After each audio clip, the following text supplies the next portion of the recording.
This is the blackest Star Wars show in the galaxy, where we highlight the black voices of Star Wars, because even in the light, there is darkness. So today, we typically do highlight minority voices in Star Wars, black and brown voices, and we have such an occasion as that today in this new Star Wars series, which, before we even dive into who this amazing actor will be, we have to kind of give you a little bit of the context of it. And it's kind of very interesting because Star Wars, The Acolyte, is going to be Star Wars without the war in it. Is that even possible, KJ? I don't know. Is that even possible? But it's supposed to be during the peacetime of the Jedi Order. You feel me? Mm-hmm. So how interesting can that be? They seem to believe it will be. So Star Wars Acolyte is supposed to hit Disney Plus, I think, next year. Do you got any information on that, KJ? That's what they're saying. They're saying next year is the release date. Of course, you know, the Acolyte cast that we have is Lee Jung-jae. Notably in Squid Games. He's the protagonist of that series, so that's who's supposed to be the Jedi Master. Supposed to. Again, you know how Star Wars is. We don't know if things will change. We don't even know if the series is going to happen. You know what I'm saying? So we just it was up in the balance before, right? Yep, it was up in the balance. Rumor wise, they said that it was canceled. They did say it was canceled, but we, again, release date is supposed to be 2024, so take that with a grain of salt. We have other cast members: Amanda Stenberg, Jodie Turner-Smith, Rebecca Henderson, Manny Jacinto, Dean Charles Chapman, Carrie Ann Moss, Jonas Swatam, Daphne King, Charlie Barnett. So we got some of that stuff. It's supposed to be, I believe, what's set in date in the High Republic. So again, like how you said, peacetime. So not really. Well, they're Sith, but they're not out and about roaming and trying to take over. You know what I'm saying? Right now, it's just the power of the Jedi that's kind of taking. You know what I'm saying? That's taking over. Jedi taking over. Yeah, they took over. All right. Took over. So yeah, this is what this series is supposed to be about. What are your ideas that you think will potentially happen? I mean, will we see like a Yoda in this? I thought it would be hilarious but kind of sad and low-key infuriating if somehow they twisted it to center it on Palpatine. The way that they did the most recent trilogy. Like somehow we died, like we have all this representation of a diverse cast, then all of a sudden it's this white man that's the main character. The whole story revolves around Palpatine, how he came up and how he eventually, I don't know, I feel like that'd be hilarious, but also like low-key like, okay guys, we gotta let Palpatine go at some point in time. He gotta take a rest. You gotta put that character to rest, man. You can't keep going back to the, even though I love me a good Palpatine, the Jedi taking over. Ian McDermott. Like, Ian McDermott is a beast of an actor, all right, but I think we're good on white males for the next millennium. In that story arc, I hope we're done with that.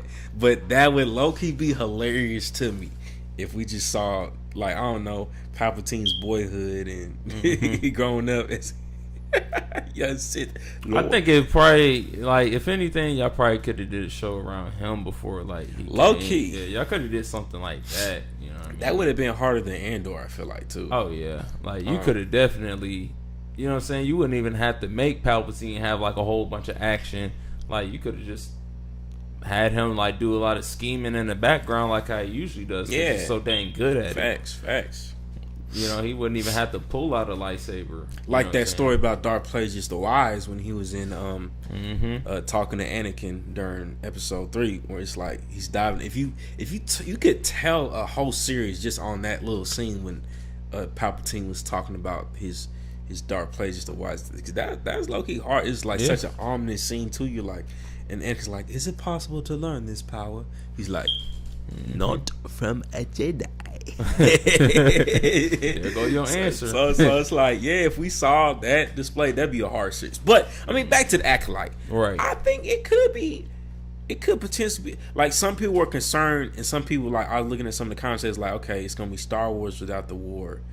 This might be a little awkward, and like sound like there's a little bit lack of interest. But at the same time, I think this could be potentially diving into a new world, especially because I've been wanting to see more pre-Republic content. Yeah. Right. Specifically, I would love the time of Knights of the Old Republic. Right. Just the Old Republic in general. Seeing that, I think it could be just a dope kind of exploration. They said it's gonna be more martial arts themed too, and pulling from a lot of Asian culture. And the lead Jedi even saying, like, the actor saying, like, the responsibility of representing. This is the first Asian Jedi, right? So he's representing the Jedi to the Asian generation, upcoming generation, getting to see themselves in that, like the huge push that's gonna have. So if you bring those elements that originate from Asian culture, like martial arts, in that too, and they're saying like the conflict and the action is gonna be like nothing you'll get in any other show. I think low-key a crossover with like the Force lightsabers and martial arts and that type of combat, that could be really hard. Oh yeah, coming from a show, and that's something that we haven't seen before. So I think this could potentially blow everything out the water. You know what I mean? That's coming. Most likely not Mandalorian. Maybe the last season of Mandalorian, but Mandalorian is still top tier to me. That they have to work really hard to do that. But in my opinion, this could be something that's extremely next level and set a precedent that's unheard of before. But I was even reading that it's like George Lucas got a lot of his inspiration from this thing called The Hidden Fortress, which is like some type of Asian stories in the 1950s. And so it's always been Asian influence, but not Asian representation within Star Wars. Right. So I think this could definitely be just, I don't know, it could be a turn of a new leaf. So I'm not really like, you know what I'm saying, throwing in the towel just because, you know, other people like, they might be like, oh, what's the war? What's Star Wars without war? And then it's like, yeah, all right, man, let's be real. Let's be real. You ain't gotta be that petty. But I mean, shoot, like when we look at Andor, you know, like there was action, of course, but like it wasn't. I don't really ever recall a lightsaber being in there, because I know a lot of people think about Star Wars and automatically think of like a lightsaber. So I think you can try to take away certain things, and you can still take and still tell a good story from it. Facts. So I think they'll be able to still have a lot of good concepts in it. Especially drawing Eastern philosophy. That's another thing, try to draw some Eastern philosophy in there. I feel like there's a lot of good stuff and content that you can utilize in that to put into this series.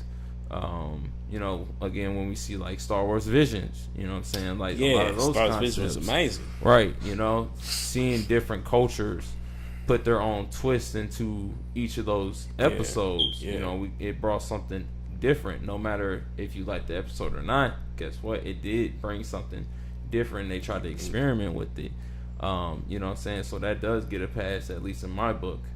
So with this series, I think there could be a lot of potential with it.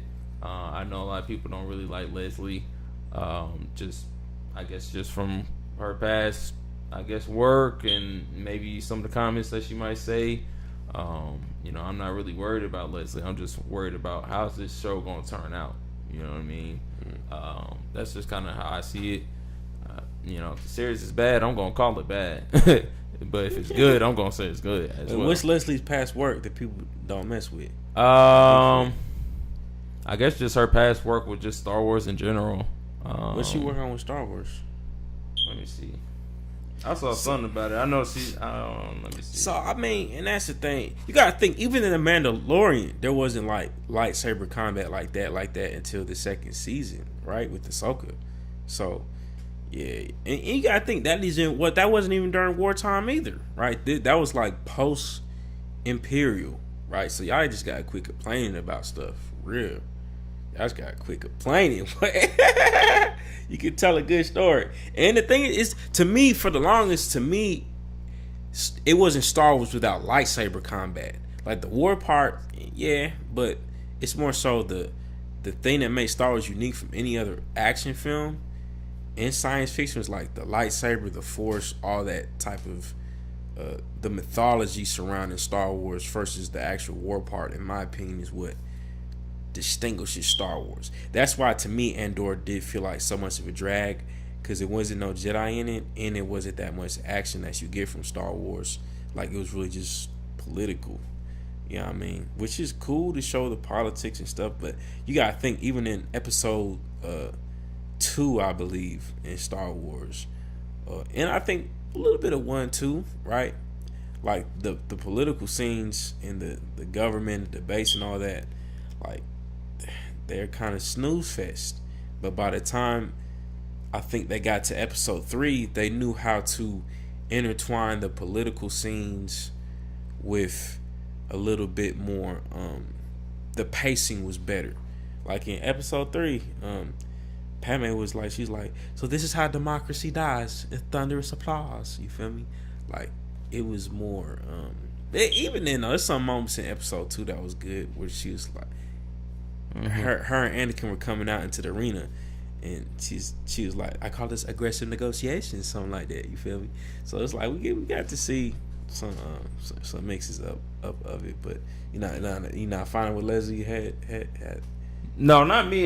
Just the people. I think what it was just her past political comments and that type of thing. Political comments. Those, okay. And just like her not seeing like eye to eye on George Lucas's visions, and just kind of like similar things Kathleen Kennedy just saying. Oh, okay. So I think that's what it was, as opposed to just like her work. But okay. Yeah. So yes, I wasn't hip to it, but yeah, I think that's just what's going on. Again, if you guys got any specific examples, or like, something that you're not really messing with her, let us know in the comments. But yeah, overall, hopefully the series just turns out well. Again, if it looked good, story makes sense to me, locked in, baby, locked and loaded. just, you know what I mean? Yeah, Star Wars, ain't no question. Me, Star Wars, I'm gonna consume it. You know what I mean? About y'all tripping. I don't really care about what she's saying or what the next person's saying. You know what I'm saying? Just make sure the film look good. Make sure the film sure it is on point. Execute that. Yeah, that's the main point. But let us know in the comments, like we said, what you think. Are you excited for Star Wars Acolyte? Did you know this was going to be the first Asian Jedi on screen represented? Let us know in the comments. We love your feedback and responses. But before you go anywhere, do anything, before you type with your nasty little fingers your hate troll comments, subscribe to this YouTube channel and like this video, because we are the blackest Star Wars show in the universe. Nobody else in the galaxy, either now or in a long time ago, in a far, far, far away. I don't know if that's not the right way to go. Far, far away. A long time ago in the galaxy, far, far away. Even back then, even now, and in the future, nobody else is doing what we're doing at this caliber. So you had to tap in with us. This is the blackest show in the galaxy, and we will see you on the next one. Peace.